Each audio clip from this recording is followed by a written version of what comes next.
Bidouilleur, bidouilleuse, salut! Vous vous rappelez sans doute ce poste de soudure. C'est du brasage, on va dire, mais on est tellement habitué dans le langage courant de parler de soudure. Là.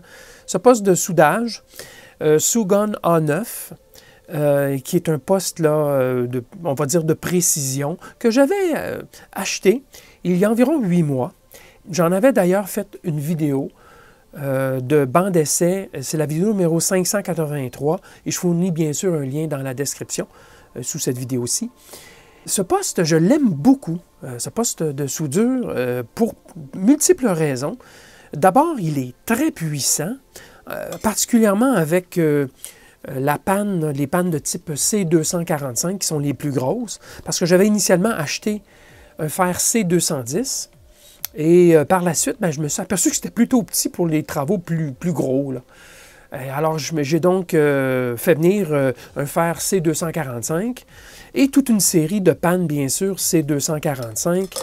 Et je me suis même fait un bloc de rangement pour mes pannes, les C210 et les C245. Il existe des pannes encore plus petites que les C210, je crois que c'est les C115. Mais je vous avoue bien honnêtement là, que même pour le petit CMS que je fais, le C210 suffit. Là. Je vous disais que les pannes sont très puissantes. Je crois que les plus grosses sont au moins de 100 watts. Donc, c'est très rapide, très puissant pour faire les travaux un peu plus costauds. D'ailleurs, comme gage de puissance, je peux vous montrer que j'ai déjà soudé des connecteurs SMA directement sur des plans de masse avec une panne large, en fait celle-ci, sans aucune difficulté, très puissant. Donc, je l'aime beaucoup, mais il a développé une intermittence. C'est une panne, un trouble, et je vous dis que c'est une intermittence parce que, malheureusement, présentement, il ne le fait pas, le trouble. J'ai essayé hier, j'ai essayé aujourd'hui, et il n'y a rien à faire. Le fer fonctionne tout à fait normalement. Et il est déjà chaud et brûlant. Tout est beau, tout fonctionne bien, mais je vais vous faire jouer une vidéo. C'est la vidéo que j'ai envoyée au vendeur pour obtenir résolution du problème, soit un nouveau poste à m'envoyer, soit un composant interne, puisque le poste n'a que 8 mois. Clairement, ce n'est pas une durée suffisamment longue, donc on peut dire qu'il est sous garantie. Et effectivement, ils vont m'envoyer, en fait, ils m'ont envoyé, mais c'est présentement en transit, une plaquette d'alimentation, un PCB d'alimentation de remplacement pour le poste. Et l'intermittence, je vous la montre à l'instant dans la vidéo, c'est que le poste se réinitialise. On sent que l'alimentation coupe tout simplement. Et le poste se réinitialise. Et même, il s'est déjà réinitialisé dans les menus, je ne sais trop. Là, donc, habituellement, il se réinitialise et se remet à fonctionner instantanément. Il chauffe et tout, mais ça peut être cyclique, ça peut revenir, repartir constamment. Tant qu'on tient le fer en main comme ceci, là, il peut se réinitialiser, se réinitialiser, se réinitialiser sans arrêt. Présentement, il ne le fait pas. Alors, j'ai quand même vérifié le cordon d'alimentation de secteur. Je l'ai remplacé par un autre. Le problème se faisait quand même. J'ai utilisé le fer moins puissant, le C210, et le problème se produisait quand même.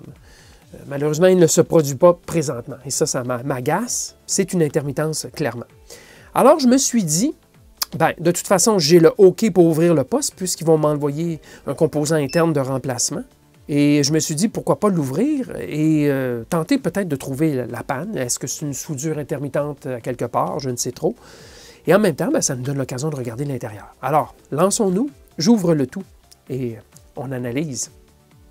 Alors, pour désassembler le poste, je crois que c'est assez évident que ça se fait par le dessous et aussi qu'il faudra retirer les patins en caoutchouc puisque je ne vois aucune vis à nulle part. Donc, je vais enlever un des patins pour confirmer effectivement que c'est le cas. Oh, plus dur, plus difficile. Ah, voilà. Et oui, c'est bien ça. Il y a un trou ici. Donc, je désassemble et je vous reviens. Alors, voici comment l'intérieur se déploie. Donc, il y a une plaquette d'alimentation, clairement, à la base ici. Et à l'intérieur, contre l'affichage, à l'arrière, il y a une plaquette de contrôle. On se sera attendu à ce genre de configuration. Oui, c'est très typique. Premier regard, l'assemblage, quand même, semble bien fait. Tout est en tube rétrécissant partout. Il n'y a aucun contact qui est laissé libre. Et on va analyser la plaquette d'alimentation puisque c'est elle qui reçoit le secteur, là. Mais à première vue, ça me semble bien monté. Même si c'est de la copie chinoise de poste JBC, là, c'est quand même... ça me semble bien fait. Alors, je débranche le tout et je vous reviens. Voici donc la plaquette d'alimentation de plus près. Alors oui, c'est un montage classique. On a notre entrée secteur juste ici. On a un fusible juste ici, une première chose que ça frappe. Ensuite, on a une résistance NTC, donc une thermistance. Et ça, c'est bien sûr pour limiter le courant d'attaque. Et on a un transformateur, donc un filtre choke en mode commun, juste ici. Ensuite, on attaque ce qui semble bien, là, condensateur de filtrage en Y. Il y en a deux, Y2, Y3 qui sont marqués. Je ne vois pas de condensateur en X. Je n'en vois pas. Il y a un autre condensateur ici de type Y entre le primaire et le secondaire, puisqu'il peut être exposé à des tensions assez élevées. Alors ça, c'est des condensateurs de classe là, secteur. Hein? J'ai déjà mentionné les différences entre le X et le Y.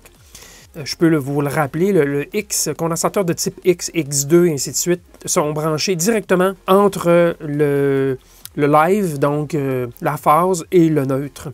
Tandis que les condensateurs de type Y sont branchés entre la phase ou le neutre et la mise à la terre. Alors voilà, ça c'est les condensateurs de filtrage, pont de diode. Donc on est toujours du côté primaire à haute tension avec filtrage capacitif ici, gros condensateur. On a notre transformateur pour passer du primaire au secondaire. Le découpage se fait ici par ce transistor Q1 qui est fort probablement un MOSFET monté sur un dissipateur de chaleur. Il y a une résistance de basse valeur juste ici, une résistance de puissance, probablement pour monitorer le courant, un peu de filtrage additionnel. Alors la ligne, la scission entre le primaire et le secondaire se passe exactement ici. Et on voit bien ici qu'il y a toute une zone où il n'y a pas de piste, une zone assez distancée. La compagnie qui a fabriqué cette plaquette semble être GB. Oui, c'est la GB A9. A9, ça a l'air d'être fait sur mesure. A9 pour le Sugon A9 peut-être? Très possible. GB A9, c'est écrit ici à nouveau. Alors je continue, le transformateur. On a l'optocoupleur juste ici qui permet de créer la boucle de contre-réaction, la boucle de feedback pour contrôler la tension de sortie en fonction du rapport cyclique de découpage ici. Et cette décision, elle semble être prise par une petite puce qui est juste ici, puce à 6 broches, U1. Je ne vois pas de puce plus dense du côté primaire. Il n'y en a pas en dessous non plus, donc probablement que c'est cette puce ici. Et bon, c'est ça, hein? Alors du côté secondaire, ben, on abaisse la tension, bien sûr. Diode, donc double diode, surmonté sur dissipateur, donc redressement et filtrage de notre sortie. Alors c'est une sortie vraisemblablement 24 volts. Et il y a un régulateur de tension 78,05 juste ici, donc 5 volts. Donc on est en découpage sur 24 volts et on a un régulateur linéaire pour le 5 volts. Le 5 volts sert bien sûr à faire fonctionner la plaquette de contrôle. Ce qui me fait dire que l'heure diagnostique, on a vu que le poste meurt au complet, il se rallume, il se réinitialise. C'est clairement que le 5 volts meurt et si le 5 volts meurt, c'est fort probablement que le 24 volts meurt aussi. Et donc, de m'envoyer une nouvelle plaquette comme celle-ci, de remplacement, ça me semble être une idée qui a du sens. Il y a un autre filtrage en mode commun ici, un filtre toroïdal avec 2 enroulements, du filtrage bien sûr en sortie. Il y a quelques petites résistances additionnelles pour maintenir une charge minimum et ainsi de suite, là. Donc, c'est une configuration qui est absolument typique. Et moi, où est-ce que je veux m'attarder? C'est d'analyser les soudures en dessous pour les composants traversants. Du côté des composants montage en surface, ça me semble très bien. Je vais quand même l'examiner au microscope du côté de la face supérieure, mais je vais me concentrer sur la face inférieure. Alors, comme c'est un bloc d'alimentation qui n'a rien de particulier, ce sont des sorties constantes, plus 24. En tout cas, c'est ça qui est indiqué, plus 5. Alors, faisons des essais, tout simplement, de charge pour voir si les deux tensions sont solides. Si le plus 5 écrase, le contrôleur va faire « bleu », comme on a vu dans la vidéo. Donc, je vais tout de suite tester le plus 5. Alors, je suis branché sur un connecteur ici, que j'ai récupéré. Et j'y ai mis des bornes et j'amène tout ça au multimètre. Et j'ai une charge fictive, ici 0 à 20 ampères. Et naturellement, je vais jouer dans le 0 à 1 ici, là, puisque c'est un régulateur 7805. C'est maximum 1 ampère ou 1,5 ampère. Là. Alors, je vais aller dans les centaines de milliampères. Il n'y a pas de dissipateur de chaleur, donc on va présumer que la charge, en général, n'est pas très forte. Alors, je vais mettre l'alimentation de secteur. J'ai tout préparé, mon filage ici. C'est temporaire, bien sûr. Je ne toucherai pas du tout au côté primaire. On garde nos mains loin. On fait simplement nos essais sans toucher au montage. La surface est non conductrice. Soyez prudents. Hein? On a du secteur ici et on a de la haute tension en plus parce qu'on a du découpage de secteur. Donc, je vais lancer l'alimentation de secteur et on va regarder le résultat là, de la tension de sortie plus 5 en fonction de la charge qu'on met dessus. Alors, j'ai mis le bloc d'alimentation sous tension. Je vais augmenter la charge. Comme vous voyez présentement, la tension est de 5,04 volts, donc tout semble bien correct sur la sortie. Je suis en mode la gamme basse, donc c'est 0 à 5 ampères. Donc, je vais me tenir vraiment ici dans le bas de l'échelle, là. 0 à 1, et je vais jouer avec le bouton d'ajustement fin, et on va surveiller la tension de sortie. Alors, j'augmente doucement, on est toujours à 5. Là, je suis rendu à quoi? 100, 150 mA, 200. Oh! À 200 mA, ça écrase. Ouf! Complètement écrasé à 200 environ, là. Hey, c'est un régulateur qui est supposé tenir au moins jusqu'à 1 ampère, et je crois que c'est 1,5, mais je ne suis pas certain. Alors, on est aussi bas que 200 mA, et tout s'écrase comme vous voyez. On va regarder lorsque c'est écrasé si il y a le 24 volts qui écrase. Alors, je vais éteindre le bloc d'alimentation. Oh, il y a de la fumée. Il y a quelque chose qui fume. Qu'est-ce que c'est? Alors, je vais toucher du côté secondaire. Régulateur très chaud. Il y a quelque chose qui a produit de la fumée. Il y a 3 résistances de charge, clairement, ou quelque chose du genre. Oh, est-ce qu'il y aurait déjà une protection en série avec la sortie du régulateur?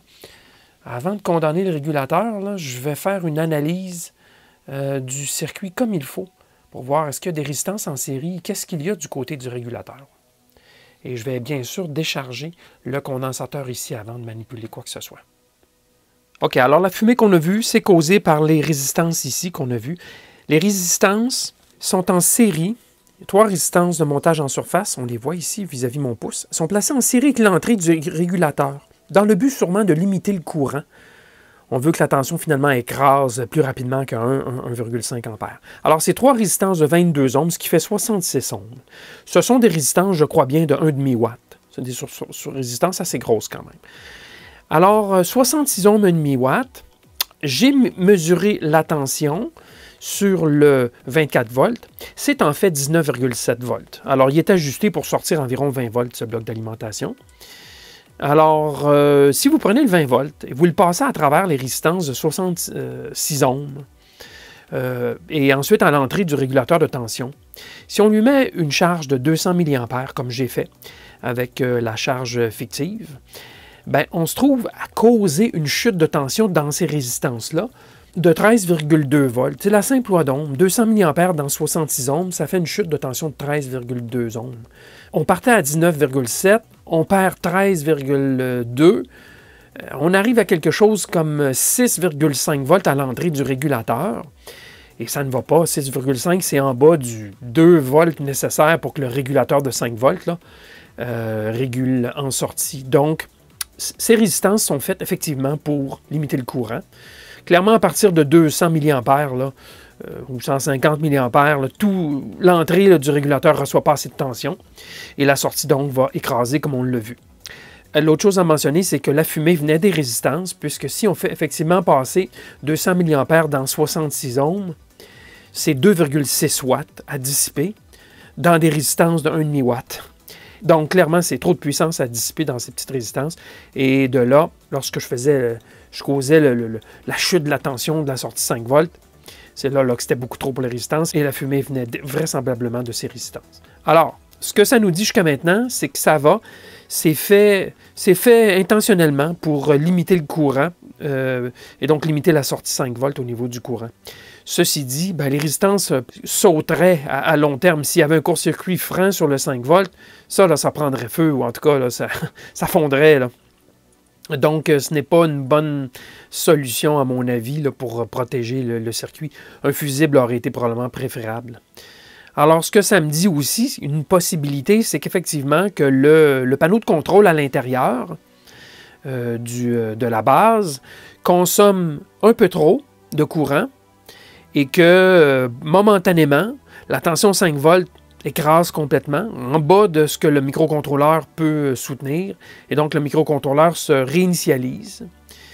Et comme la charge est enlevée à ce moment-là, lors de la réinitialisation, puisque le circuit n'envoie plus l'énergie dans le fer à souder, tout se réinitialise et après quelque temps, la charge est encore trop grande étant donné que le fer est en pleine puissance et ça réécrase à nouveau. C'est une théorie, c'est peut-être effectivement qu'il y a quelque chose dans le panneau de contrôle qui ne va pas. En tout cas, la seule façon de le vérifier, ça sera de mettre le nouveau bloc d'alimentation dans la base que je vais recevoir par la poste et espérer que je ne reverrai plus le problème. On peut essayer de mettre une charge aussi sur le 20 volts. Ce qu'on va faire à l'instant, écoutez, c'est des fers de 100 watts, donc en théorie, on pourrait s'attendre au moins à 4 à 5 ampères sur 20 volts pour arriver à 100 watts si on prend la loi d'Ohm, P égale UI. Avec une tension de 20 volts, un courant de 5 ampères, on a 100 watts. Donc, je vais quand même mettre la charge fictive sur le 24 volts pour voir si, au moins, cette sortie-là est solide. Parce que peut-être qu'elle s'écrase aussi. C'est possible. Alors, c'est la prochaine chose qu'on va faire. Alors, j'allume l'alimentation et qu'est-ce qu'on voit comme tension? 19,67 volts. Alors, la sortie est bien allumée. Et je vais mettre une charge ici. Je vais commencer par une charge pas trop puissante. On va garder l'œil sur l'alimentation. Ça maintient à 19,6. C'est bien correct. On est rendu à 1 ampère. Et ça tient donc solide. 19,6, 2 ampères. 19,6 toujours. Ça tient, ça tient. On est rendu à 2,5, 3 ampères. Je vais devoir passer en mode grossier ici. Alors 1, 2, on était rendu presque à 3 ampères. Et là, je suis à 4 ampères, 19,6, et ça tient toujours. Je vais le tenir là, 3 à 4. 4 ampères, je le tiens là. Alors, on est environ à 80 watts de sortie, et rien ne se passe. Ça tient toujours la sortie, ça n'écrase pas. Donc ça, c'est bon signe. Je vais enlever la charge, donner une chance. Je vais prendre un tournevis isolé, mais je vais tapoter, voir des fois qu'il y aurait un mauvais contact à quelque part. Alors, je vais remettre la charge à 4 ampères. Voilà. Et je vais utiliser la partie caoutchoutée pour faire des petites vibrations à gauche et à droite et m'assurer que ça ne bouge pas. La tension semble tenir, comme vous voyez.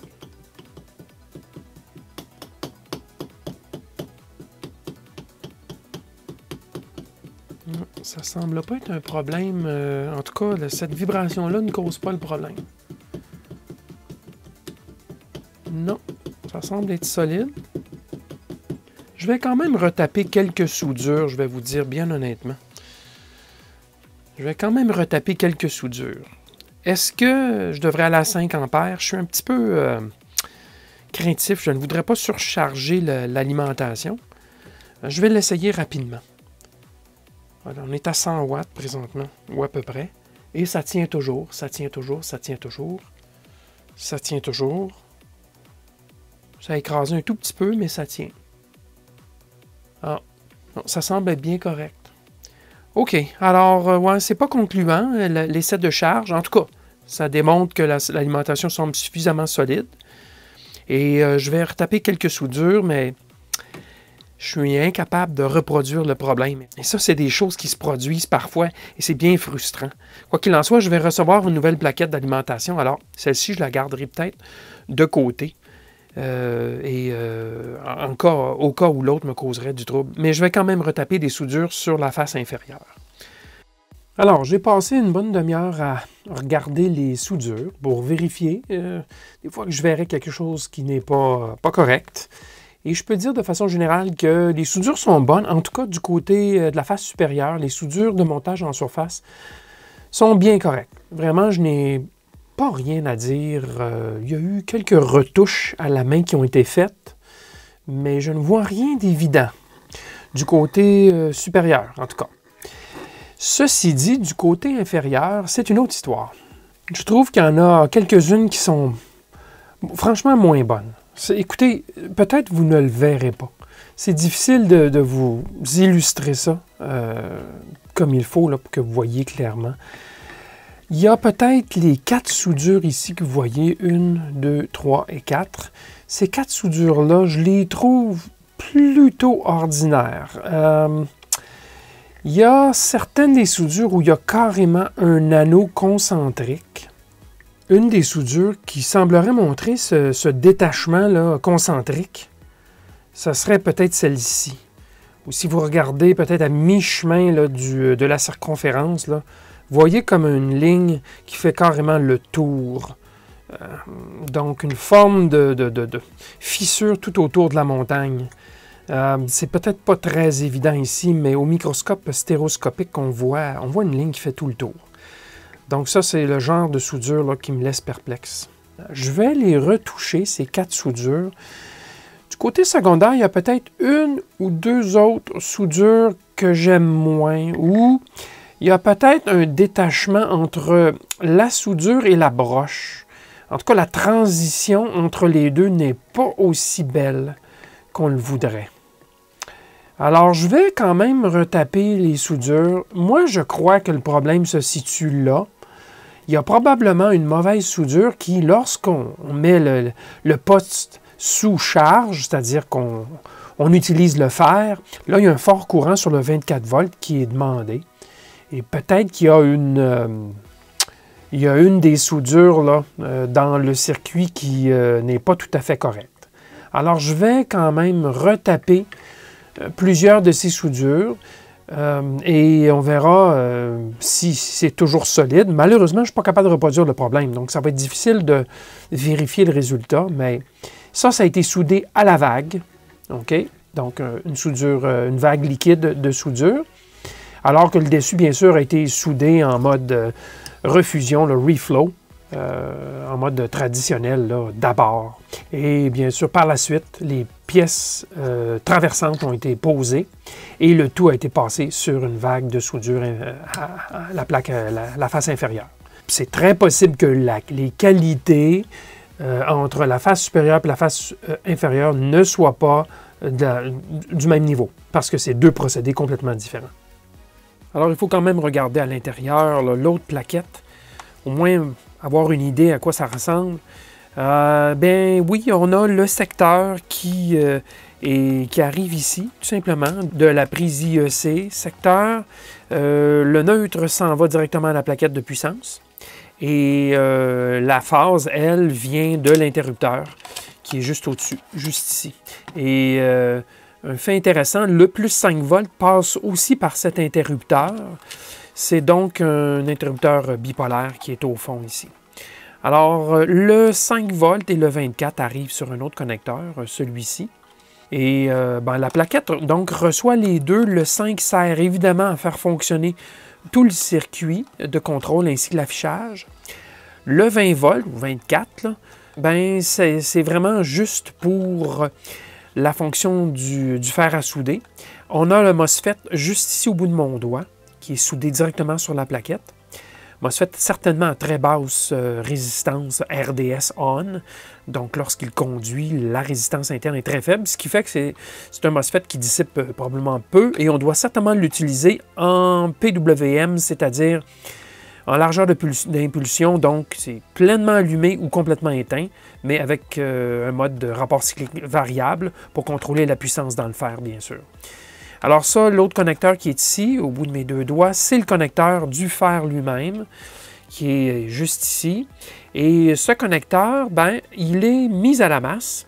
Ça, c'est correct. Vous voyez le fil vert qui s'en va directement sur la prise mise à la terre jaune ici. C'est jaune et vert, c'est ce fil. Donc, le fer est directement branché sur la mise à la terre de la prise IEC. Et du même coup, il y a le socle à l'extérieur, où est-ce qu'on fait reposer le fer, qui lui aussi, avec une vis juste au fond, juste ici, et il y a un fil, ben, lui aussi est mis à la terre. Donc, l'ensemble est mis à la terre. Le boîtier est en plastique, mais les parties métalliques extérieures, dont le fer, sont mises à la terre. Et c'est ça qui est l'essentiel ici. Qu'est-ce qu'on peut voir aussi? Ben, on voit une grosse résistance de shunt juste ici, au bout de mon doigt. On voit une bonne grosse résistance. C'est marqué R022, donc je crois là, que c'est 22 milliohms. Alors, c'est une résistance qui sert certainement à mesurer le courant qui circule, probablement sur le 20 volts là, pour le fer. Alors, je ne vous l'ai pas mentionné, il y a un fusible ici. Il est recouvert de ce qui semble être une gaine. Ouais, ça ressemble à ça. Donc, il y a un fusible directement sur le secteur après l'interrupteur, ceci dit. Et il y a un fusible pour protéger l'ensemble. En plus, on sait qu'il y a un fusible sur le bloc d'alimentation, en série avec celui-ci. Et puis, on peut aussi mentionner que le microcontrôleur, c'est un STC 8H1K28. Je ne les connais pas. C'est clairement un microcontrôleur de marque et de conception chinoise, probablement 8 bits. Et ben, ça fait pas mal le tour du contenu. Il y a un petit piézo vibreur juste ici aussi. Bon. Alors voilà, ça fait le tour. Ceci dit, est-ce que ça se pourrait que c'est la plaquette de contrôle qui est défectueuse? Ben, c'est pas impossible. Si la plaquette de contrôle perd son 5 volts, ben, à l'écran, on va voir l'affichage qui va mourir et le microcontrôleur qui va se réinitialiser. Alors, c'est une possibilité, mais le pari est que c'est plutôt la plaquette d'alimentation qui est en trouble. Je ne vais pas retirer cette plaquette au fond. Je vais remettre le fer tout ensemble. Je vais prendre leur plaquette d'alimentation à eux, leur bloc d'alimentation, lorsque je le recevrai, et je verrai si le problème réapparaît un jour. Si le problème réapparaît, ben, on aura une bonne idée que c'est cette plaquette-ci qui a le trouble. Mais tant que je ne peux pas reproduire le problème, ça devient bien difficile de condamner cette plaquette de contrôle. C'est sûr que les yeux se tournent vers la plaquette d'alimentation. Plaquette sur laquelle j'ai refait toutes les soudures traversantes sur la face inférieure. Alors, on verra avec le temps. Et je vous tiendrai bien sûr au courant. En attendant, je vous dis merci et à la prochaine.